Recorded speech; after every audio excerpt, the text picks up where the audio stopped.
Texas is a crucial state for Nikki Haley with 161 delegates. Early voting starts February 20th. Mesquite police fired 19 shots at the teen who had a firearm. The Texas Rangers operations staff is also keeping an alert on whether they need to reduce energy as well and other ways that they can conserve energy to make sure that they're complying with ERCOT's request. So we do know that CPS was contacted. That's actually what sparked this whole investigation. It was an anonymous tip that led to police checking on the welfare of Noel. So I have a special guest here today, which is Nigel and Brianna. Nigel is 3 years old, as I mentioned. And Brianna, how did you end up getting Nigel? I made a call as soon as I got her first text message. Emily Dickerson doesn't have any biological children, but she has raised several kids she would call her own.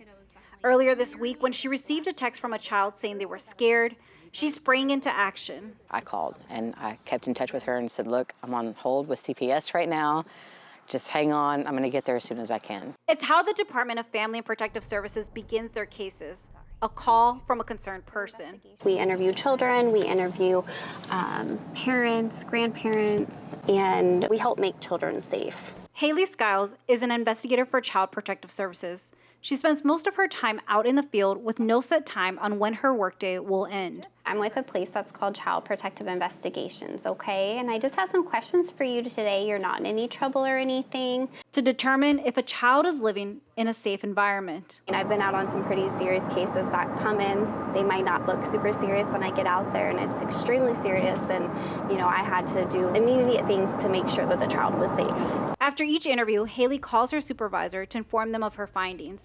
She stays where the child is until a decision is made whether the child is safe or not. But at the time that it's happening, you're like, why is this protocol this way? But it's there for a reason. It's there to make sure that you're the right person for the placement. It's there to make sure that you're the safe person. Haley runs a criminal and child protective service history check for the family. She'll do a walk through the home and develop a safety plan. If you don't get involved, a lot of it you can do anonymously, but if you don't get involved, if something happens to that kid, it's just as much your fault. For now, Emily will be responsible for the child, but the case will continue as Haley talks to the parents. It's just one of several cases she is working on. According to Mesquite police, the 16-year-old suspect had intentions to harm others at the school. They learned this through interviews with witnesses. Mesquite police tell us they know where the gun came from, but can't give us details because it's an ongoing investigation. Kevin Dominguez is in 6th grade. He was in school when the incident happened. They sent us to the bathrooms, hide in there. It was scary and traumatizing. Media outlets weren't allowed in the parent meeting, but it was streamed on Facebook. At that time, when the police arrived and they were conversing with the student, en ese momento, cuando llegó la policía, empezaron a conversar con el estudiante, trying to get him to surrender peacefully, tratando de que bajara el arma. Then there was an exchange of gunfire. The teen had a small injury to the leg. He was released from the hospital Tuesday and transferred to Dallas County Juvenile Detention. Administrators explained no students were in direct range of the assistant principal's office. They informed parents of added measures they plan to put in place going forward, increasing security officers' hours, adding cameras and speakers.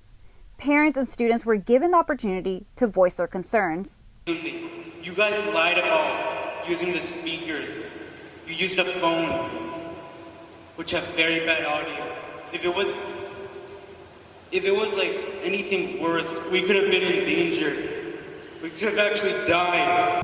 The district did say they were adding speakers to the gym, but did not respond to the students' comments regarding the lockdown announcement being via the phone.